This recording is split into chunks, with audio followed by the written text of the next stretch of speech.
ఏం కావాలి? Parachute, సర్పు, tea పొడి. అమ్మా పారాషూట్, టీ పొడి, సర్ఫ్ ప్యాకెట్.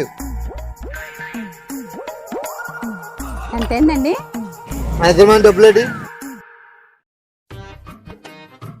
వదినా బాగున్నావా? బాగున్నానమ్మా. అన్నయ్య ఎక్కడ? అన్నయ్య రారా తమ్ముడు, ఈ టైంలో ఈడొచ్చాడేంట్రా బాబు? ఏమండి డబ్బులు ఇచ్చిందా? ఇచ్చిందిలే. ఏవమ్మో ఏ భర్తను పిలిచినట్టు పిలుస్తున్నావేటి? మా వదిన ఇంకేం తెలిసిందనుకో నీ పని అయిపోతా చూసుకో. వదినా? ఎవరు వదినా? ఇందాక వెళ్ళింది కదా ఆవిడే మా వదిన. వదినెవర్రా? వదిన ఈవిడే వదిన. అదేంటనయ్య ఈవిడు వదిన అయితే మరి నా పెళ్లికి ఆవిడని తీసుకొచ్చి వదినని చెప్పాను. ఓహో చెప్పారా ఇన్ని? ఖతం.